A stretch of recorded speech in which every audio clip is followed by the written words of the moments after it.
My name is Sarah Miller. I'm a 40-year-old housewife who's just turned 40. I live peaceful days in the suburbs of Michigan with my husband Mark, our 8-year-old son Ethan, and our 5-year-old daughter Olivia. As I was making pancakes in the kitchen with the morning sun streaming in, as usual, I felt small arms wrap around my waist from behind. "Good morning, Mom. Are there blueberries in today's pancakes?" I turned around to see Ethan looking up at me with eyes full of expectation. His brown hair was messy from sleep. I couldn't help but smile. "Yes, they're your favorite, aren't they?" "Yay!" Ethan happily bounced around and sat at the table. Olivia came right after, sitting next to Ethan in her pink pajamas. "I want blueberries too." "Of course, there's enough for everyone." Finally, Mark appeared, patting each of the children's heads before giving me a kiss. "Good morning, Sarah. Another lovely morning, isn't it?" "Good morning, Mark." At the time, I didn't realize how precious these ordinary morning scenes were. Weekdays pass by in a flurry. Mark is busy managing his auto parts company, and I spend my days taking care of the children and housework. Still, we always made sure to spend time together as a family on weekends. We'd have picnics in the park, participate in reading clubs at the local library. Sometimes we'd all go cheer for Ethan at his baseball games. Olivia is still engrossed in t-ball practice. One evening, Mark came home looking excited. "Sarah, everyone. I have wonderful news." The children ran to their father. "What is it, Dad?" "We're going to Disney World in Florida next month." The children's cheers echoed throughout the house. Both Mark and I felt truly happy seeing the joy on our children's faces. The days of preparation were like the lead-up to Christmas. The children looked at guidebooks almost every day, listing the attractions they wanted to visit. While I was busy with packing, I felt my heart flutter at my family's smiles. And then, the long-awaited day of the trip arrived. "Ethan, did you put on sunscreen properly?" "Yes, I did." "Olivia, you didn't forget your hat, did you?" "I've got it, Mom." Reassured by the children's energetic responses, we headed to the airport. The first few days in Florida were like a dream. Taking photos with Mickey Mouse, riding thrilling roller coasters. The children's eyes sparkled, and Mark and I felt like we had returned to our childhood. However, that happiness suddenly turned into a nightmare. On the afternoon of the 4th day of our trip, we were at Magic Kingdom. Mark suggested, "Let's all have some ice cream," and we headed towards a nearby stand. "I need to go to the bathroom," Ethan said. "All right. Go with Dad." Mark nodded and took Ethan's hand. "We'll be right back." No one imagined that those would be Ethan's last words. When they didn't return after 15 minutes, I started to feel anxious. "Olivia, let's go look for Dad and Ethan." We held hands and searched around, but we couldn't find them anywhere. Panic began to set in. When I finally found Mark, his face was pale. "Sarah, Ethan is gone." From that moment, our lives changed completely. The happy days we had known became a distant memory. After Ethan disappeared, our lives changed completely. The dreamlike time at Disney World turned into a nightmare in an instant. That night, we were interrogated by the police in our hotel room. Mark repeated the same explanation over and over. On the way to the bathroom, in the crowd, when I noticed, he was already gone. I held Olivia tightly, desperately trying to hold back my tears. From the next day, we searched every corner of the park. Employees and other tourists helped, but there was no sign of Ethan anywhere. Ethan! Where are you? My cries echoed emptily between the colorful buildings. A week passed, and we had to return home. On the plane back, Olivia asked in a small voice, "Mom, is Big Brother not coming back?" I couldn't answer that question. Even after returning home, the search continued. We went to the police almost daily, put up posters all over the neighborhood, and spread information on social media. However, as days passed, the response from others faded. Time will heal. He'll surely be found. Such words of comfort actually hurt me more. Mark began to immerse himself in work. It was probably his way of coping. However, this led to new problems. One night, Mark came home late and said with a sigh, "Sarah, something unbelievable happened at work." What happened? James suddenly bought an expensive foreign car. And in cash. I gasped. I knew about James's promotion, but I didn't think he had that kind of money to spare. And, Mark continued, James has been acting strange lately. It's like he's hiding something. This information added new fuel to my suspicions. The next day, I called Emily and invited her for tea. When we met at the cafe, my sister seemed somewhat uneasy. "Emily, how have you been lately?" "Huh?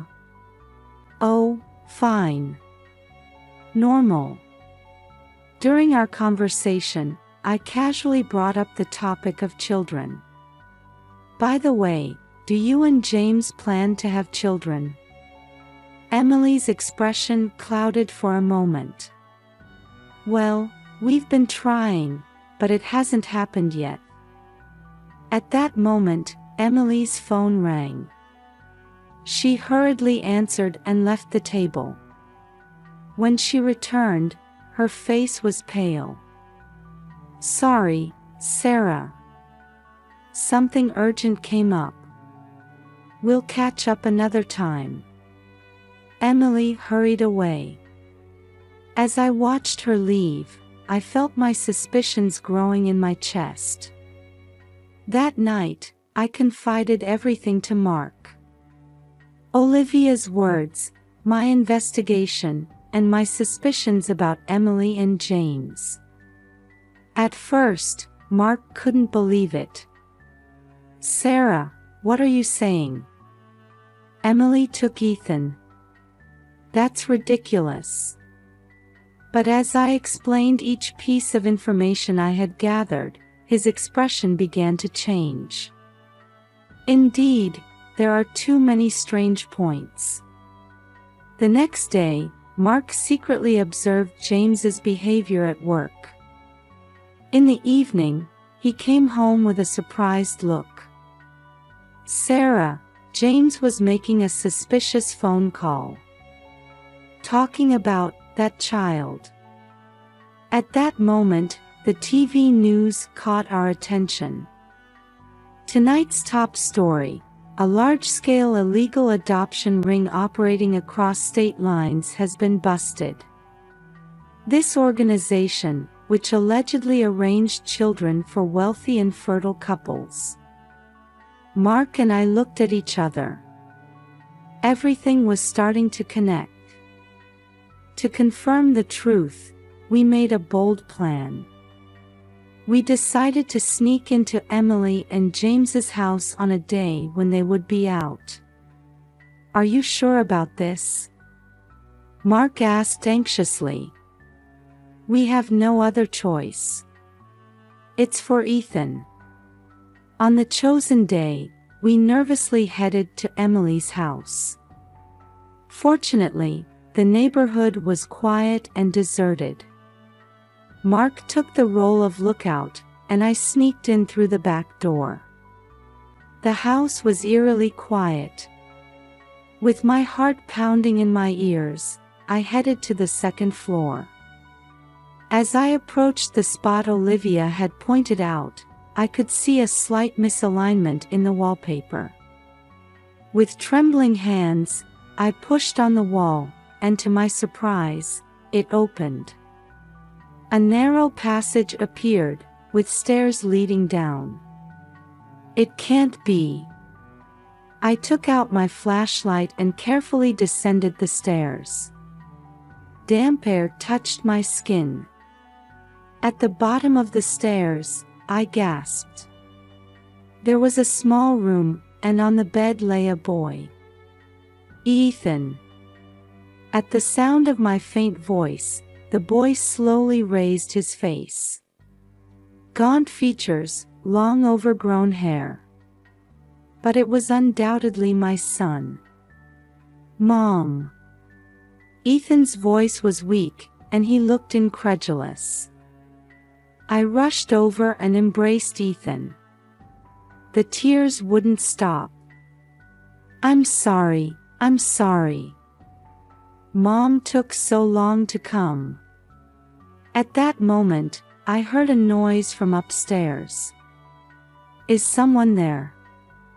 It was Emily's voice. I picked up Ethan and rushed up the stairs. When we emerged into the living room, Emily and James were standing there. "Sarah, what are you doing?" Emily cried out in surprise. "The question is, what are you doing?" I said angrily. "How could you do this?" James tried to step forward, but at that moment, Mark burst into the house. "I've called the police. You can't escape now." The color drained from Emily and James's faces. "No, Sarah. Let me explain," Emily said, looking on the verge of tears. But by then, the sound of police sirens could already be heard. A few minutes later, police officers entered the house. Emily and James were arrested, and Ethan was taken to the hospital by ambulance. I held Ethan's hand tightly as I rode in the ambulance with him. "It's okay now, you're safe." Ethan smiled weakly. The long nightmare had finally come to an end.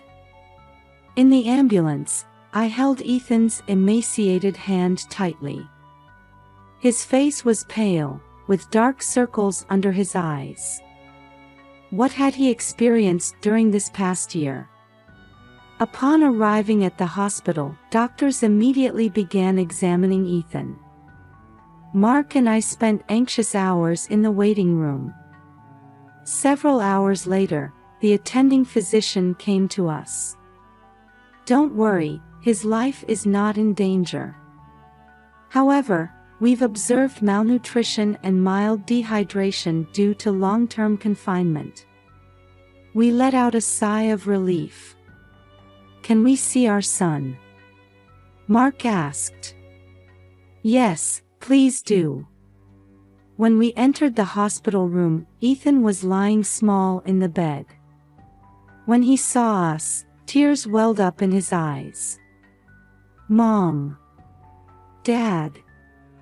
We rushed over and gently embraced Ethan. "It's okay now. We'll always be by your side." That night, Ethan slowly began to talk about his experience. At first, they told me they were taking me to a new family. But then I was locked in a dark room. According to Ethan, the space under the floor was narrow with a low ceiling. There was a simple toilet, and Emily brought meals twice a day. There were books and an old game console, but hardly any outside light came in, and he lost his sense of time. Sometimes I could hear voices from upstairs, but no one noticed my voice. Ethan's words broke our hearts. A few days later, we received a detailed report from the police.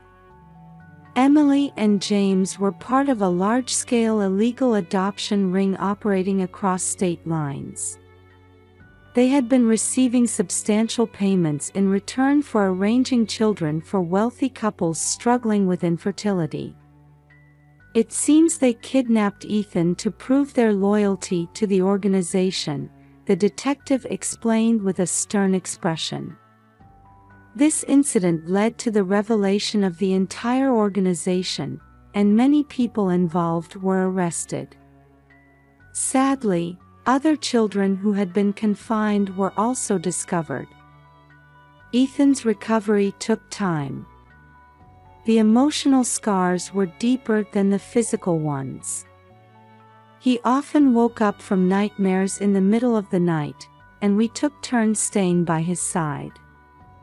With the advice of a psychological counselor, we gradually rebuilt our family bonds. Olivia was overjoyed at her brother's return and stayed close to Ethan every day. "Big brother, I drew this. It's a picture of our family." Seeing the picture Olivia drew, Ethan showed a smile for the first time in a long while.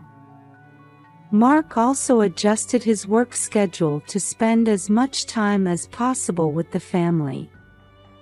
On holidays, we spent peaceful days having picnics in the park or watching movies together. Sometimes, Ethan would suddenly become anxious. At such times, we all hugged him and repeatedly told him, "It's okay now." As time passed, we had more opportunities to see Ethan smile. His recovery became a source of hope for our entire family. A year has passed since then. Today is Ethan's 10th birthday. The living room is decorated with colorful balloons, and a large chocolate cake sits on the table. "Happy birthday, Ethan." The voices of family and friends echo throughout the room. Ethan smiles, looking a bit embarrassed but happy. Having overcome a difficult period, our family feels more strongly connected than ever before. There will surely be challenges ahead, but we're confident we can overcome them together. As Ethan blows out the candles, a big round of applause erupts, as if announcing the beginning of a new year.